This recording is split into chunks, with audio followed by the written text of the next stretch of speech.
भारत का एक ऐसा रहस्यमय गांव जहां हर साल हजारों पक्षी करने आते हैं खुदकुशी। ढेर सारी खासियतों वाले असम राज्य की कई बातें काफी रहस्यमय भी है। आपको ये जानकर हैरानी होगी कि असम में एक ऐसी जगह भी है जहां हजारों पक्षी आत्महत्या कर लेते हैं।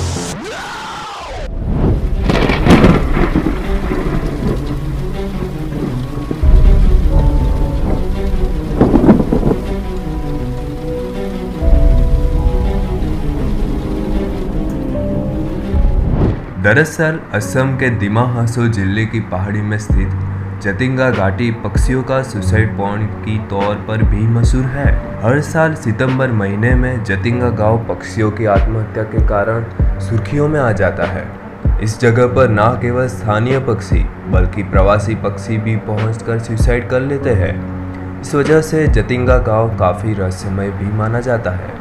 आत्महत्या करने की प्रवृत्ति तो इंसान में आम है, लेकिन पक्षियों के मामले में ये बात एकदम अलग हो जाती है। जतिंगा गांव में पक्षी तेजी से उड़ते हुए किसी इमारत या फिर पेड़ से टकरा जाते हैं, जिससे उनकी मृत्यु हो जाती है। ऐसा इक्का दुक्का नहीं बल्कि हजारों पक्षियों के साथ होता है। सबसे अजीब बात तो यह है कि ये पक्षी शाम 7 से 10 बजे के बीच ऐसा करते हैं, जबकि आम मौसम में इन पक्षियों की प्रवृत्ति दिन में ही बाहर निकलने की होती है और रात में वह घोंसले में चले जाते हैं। आत्महत्या के इस दौड़ में स्थानीय और प्रवासी चिड़ियों की करीब 40 प्रजाति शामिल है।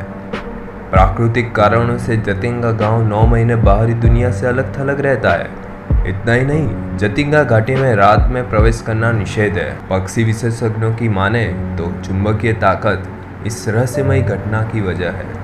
नम और कोहरे भरे मौसम में हवा तेजी से बहती है, तो रात के अंधेरे में पक्षी रोशनी की ओर उड़ने लगते हैं। रोशनी कम होने के कारण उन्हें साफ नहीं दिखाई देता, जिसके कारण किसी इमारत, पेड़ या फिर वाहन से टकरा जाते हैं। ऐसे में जतिंगा गांव में शाम के समय गाड़ियां चलाने पर मनाही है। हालांकि इसके बावजूद भी पक्षियों की मौत तो जारी ही है। जतिंगा गांव के लोग इसके पीछे रहस्यमय ताकत का हाथ मानते हैं। गांव के लोगों का मानना है कि हवा में कोई परलौकिक ताकत है जो पक्षियों को ऐसा करवाती है। उनका ये भी मानना है कि इस दौरान इंसानी आबादी का भी बाहर जाना खतरनाक हो सकता है। सितंबर-अक्टूबर के दौरान जतिंगा के सड़कें एकदम सुनसान हो जाती है।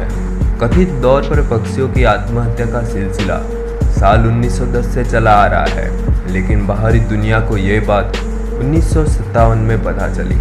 साल 1957 में विशेषज्ञ EPG किसी काम से जतिंगा आए हुए थे। इस दौरान उन्होंने कुछ ऐसी घटना को देखा जिसका जिक्र अपने किताब the wild life of India में किया गया। देश विदेश के कई वैज्ञानिक इस घटना पर रिसर्च कर चुके हैं, लेकिन अब तक सही वजह का पता नहीं चल पाया। तो आपका क्या मानना है इस जतिंगा वैली के बारे में? कमेंट करके ज़रूर बताएं। और हाँ, चैनल पे नए हो और वीडियो अच्छा लगा हो तो सब्सक्राइब एंड लाइक करना मत भूलना। तो मिलते हैं नेक्स्ट एपिसोड में, तब तक के लिए बाय बाय।